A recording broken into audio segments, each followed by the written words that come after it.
Paz de Jesus a todos, irmãos e irmãs. A paz de Jesus, irmãos. Agora sim, irmãos e irmãs, né? Unção desta, né, os irmãos? A paz de Jesus, unção, né? Força. Com grande alegria, né, que mais uma vez estou aqui neste grupo de oração tão ungido, né, do Senhor, graças a Deus. Eu estive algumas vezes aqui, pela graça de Deus, como estão assim no Marco, no Valdir. E hoje estou aqui mais uma vez para nós compartilharmos a palavra de Deus. Para os irmãos que não me conhecem, eu me chamo Marcelo, faço parte do grupo de oração Caminhando com a Mãe de Jesus, lá no bairro da Experiência. Atualmente estou morando lá no Jardim Casqueiro. Eu tenho um filho, lindo, uma esposa maravilhosa. E hoje nós queremos compartilhar a palavra de Deus, gostaria de compartilhar com vocês, principalmente nos aprofundando, até mesmo que nós estamos vivendo neste tempo tão maravilhoso, tão agraciado que nós estamos vivendo na igreja.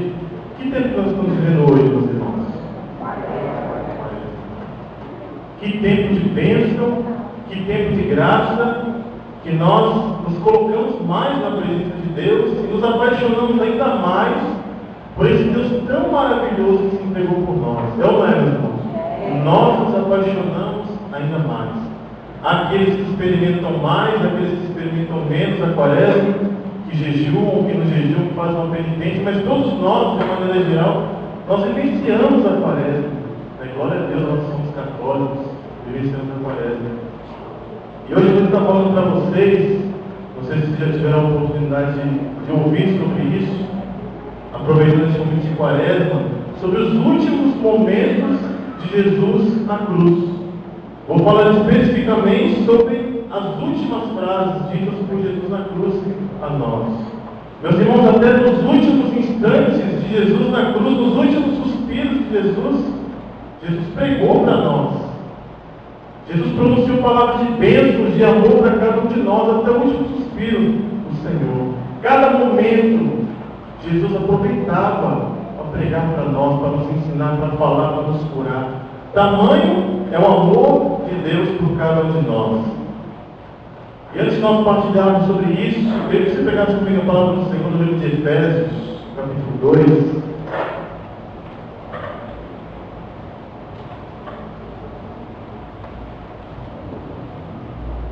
Efésios, capítulo 2.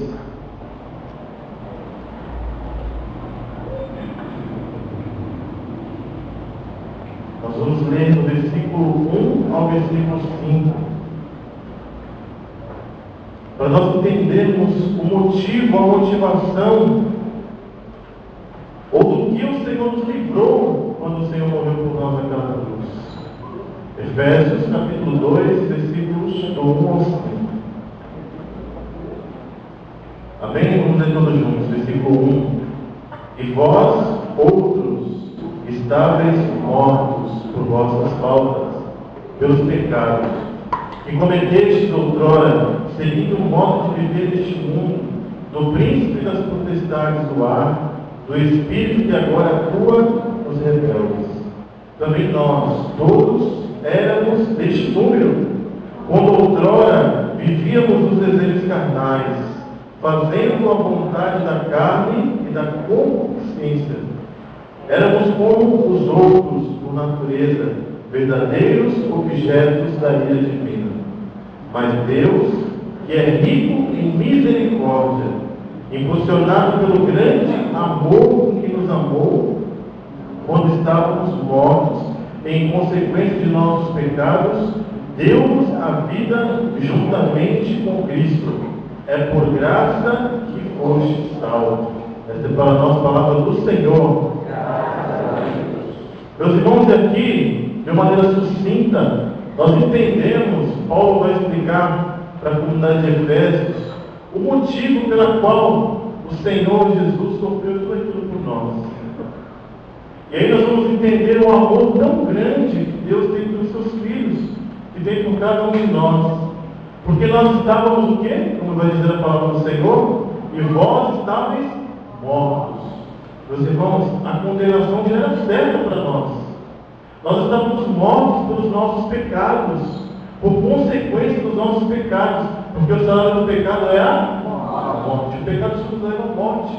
Morte espiritual, a condenação eterna, e nós estávamos assim. Mas Deus, na sua infinita misericórdia, por graça, o Senhor nos salvou. Não foi por nossos méritos, não foi por nossas qualidades, não foi por aquilo que nós somos, mas sim por graça, por misericórdia, o Senhor nos salvou. Amém? Então Paulo, ele faz essa pregação, ele envia essa carta para Efésios, como que exortando aquela comunidade, que ao mesmo tempo que era uma comunidade ungida de Deus, mas era uma comunidade muito inconstante, assim como nós também, que muitas vezes participamos de encontros, de pregações, de missa, estamos bem no final de semana, mas quando começa a nossa semana de trabalho, de dificuldade, de problema, o que acontece? A gente começa a esfriar novamente na fé.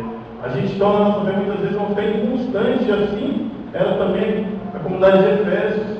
E Paulo chega para a comunidade e fala: olha, meu irmão, toda vez que você cair, que você pecar, lembra deste Deus que morreu por você, pelos seus pecados, que te resgatou da morte, e louve, glorifique e entrega a sua vida a Ele.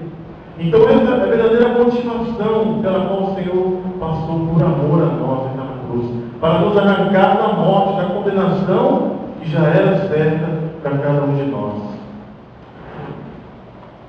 E para nós começarmos a refletir sobre as frases de Jesus na cruz, eu peguei um livro de um pregador muito ungido e conhecido de nós, o Roberto Tanus, que conhece, levanta a mão, acho que todos aqui conhecem, ou a grande maioria, o Roberto Tanus.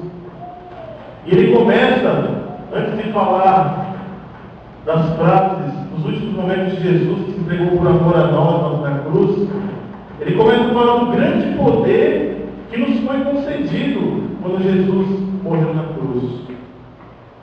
Um poder que nós temos pelo nome de Jesus, quando nós proclamamos sobre a nossa família, sobre os nossos problemas. Após a morte de Jesus, este poder foi concedido a nós, quando nós, em nome de Jesus, nós proclamamos a vitória certa em nossa vida. E ele começa dizendo sobre um testemunho que ele levou a sua filha em uma das suas pregações. A sua filha pequena levou em uma das suas pregações num ginásio que estava repleto de pessoas. E nesse ginásio ele começou a pregar, e justamente estava pregando sobre o nome poderoso de Jesus. E nós conhecemos muito bem, as pessoas que conhecem o Roberto Tanus sabem do dom de ciência, de cura que ele tem, de milagres.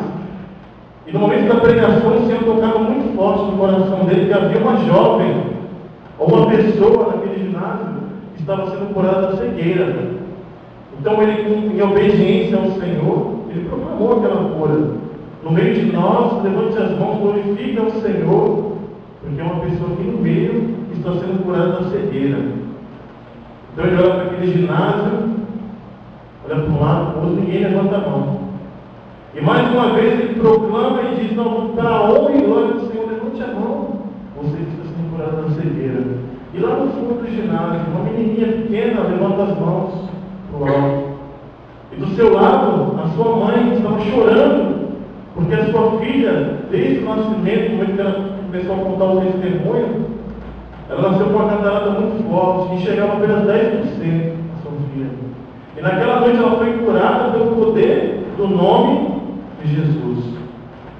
Então o Roberto está nos contando que ele, chegando na casa dele, à noite, um dos seus filhos, não, os 2 filhos que ele tem, estavam como que discutindo, brigando. Quem aqui tem mais de 2 filhos, levanta a mão. As pessoas sabem. Quem tem irmão sabe que briga com o irmão. Quando é pequeno, não é demais. Ainda mais eu que sou gêmeo, é como que eu saí no tapa com o meu irmão quando era pequeno. Meu Deus do céu. Mas briga numa noite, de manhã estão se beijando, assim? De manhã está um abraçando o outro, se beijando. E eles estavam lá todos discutindo no quarto, os 2 filhos dele.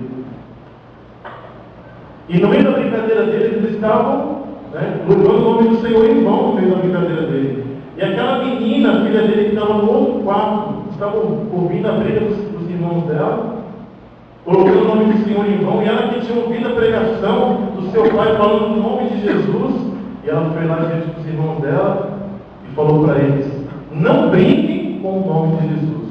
Com toda a autoridade, aquela menininha falou para os irmãos dela. E naquele momento os irmãos dela se calaram. E o pai dela, o Roberto, ficou maravilhado, porque ela tinha entendido o poder do nome de Jesus e o respeito e o amor que nós devemos ter por este nome quando nós conhecemos ao Senhor. Ele entendeu tudo isso. Meus irmãos, se nós entendêssemos, se a humanidade entendesse o poder que tem o nome de Jesus em nossas vidas a partir da morte de Jesus na cruz. E qual foi a primeira frase dita por Jesus na cruz a nós? Vem comigo, irmãos, no Evangelho de São Lucas, no capítulo 23, no versículo 34. Evangelho de Lucas, capítulo 23, versículo 34.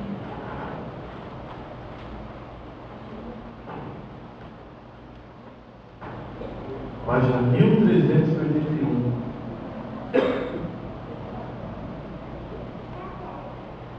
Vamos ler todos juntos, versículo 34. E Jesus dizia: Pai, perdoa-lhes, porque não sabem o que fazem. Eles dividiram as suas vestes e as sortearam. Meus irmãos, essa foi a primeira frase dita por Jesus na cruz.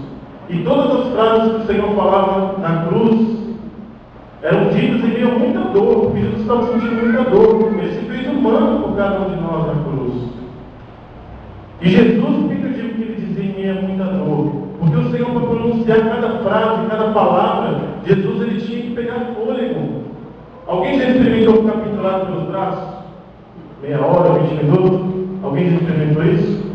Meu irmão, chega uma hora que a musculatura do nosso braço começa a comprimir os pulmões. E a pessoa começa a se asfixiar. Então Jesus passou horas agonizando na cruz, se asfixiando pelo peso do próprio corpo dele. E toda vez que Jesus tinha que pronunciar uma palavra, Jesus ele tinha que colocar os pés naquele apoio. Você está vendo aquele apoio ali no pé de Jesus? Jesus tinha que se apoiar ali e pronunciar aquelas palavras. Palavras de meio amor e a dor. E a primeira frase de Jesus é esta: Pai, perdoa-lhes, porque não sabem o que fazem. Meus irmãos, a última coisa que aqueles espectadores que ali estavam, vendo Jesus morrer na cruz, eles esperavam ouvir de Jesus era essa. A última coisa que eles esperavam ouvir de Jesus. Sabe por quê? Porque, meus irmãos, não houve uma pessoa tão injustiçada como Jesus. Jesus foi humilhado, Jesus foi maltratado por aquelas pessoas, humilhado por aquelas pessoas, injustiçado.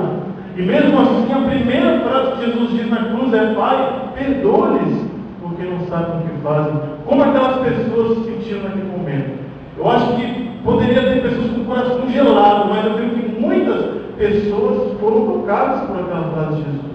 Porque o Senhor, mesmo naquela humilhação, naquela injustiça, o Senhor olha para aqueles homens e perdoa para aqueles espectadores, porque muitos ali estavam como espectadores apenas, não estavam ali com dó de Jesus, não. Você já viu quando morre alguém na rua, alguém se acidenta, o que acontece? Eu junto um monte de gente, muita gente está ali com dó, tem gente que está ali só para olhar curioso, é assim. E com Jesus era a mesma coisa, sabiam que ali havia um homem que estava morrendo e que eles estavam curiosos. Mas eu creio que aqueles espectadores, eles foram tocados por essa frase de Jesus. Jesus perdoou mesmo em meio a tamanha humilhação. E o que o Senhor vai falar para nós hoje através dessa frase? Que por maior que seja a tua perseguição, a injustiça que você sofre, quem aqui é perseguido, levanta a mão. Eu sou perseguido. Se você não é perseguido, meu irmão, porque tem alguma coisa errada ainda. Porque por mais que só você vir da igreja, você saindo daqui, você passa a ser o que é observado pelas pessoas, perseguido no seu serviço, no seu trabalho, porque você muda e você incomoda as pessoas, você passa a ser perseguido. Então, por maior que seja a tua perseguição, meu irmão, por maior que seja a humilhação que você esteja passando, que muitas vezes eu falo para minha esposa, né, que ela chega muitas vezes chorando em casa, porque sofre humilhação no serviço, o chefe bravo. Falei, glória, glorifica a Deus. Quantas pessoas não sofrem assim no serviço? Mas ela chega chorando para a glória a Deus, glorifica o Senhor. É difícil, mas tem que perdoar, mas tem que orar pelo teu chefe. É difícil, mas ora por ele. Então, isso que o Senhor vem ensinar para nós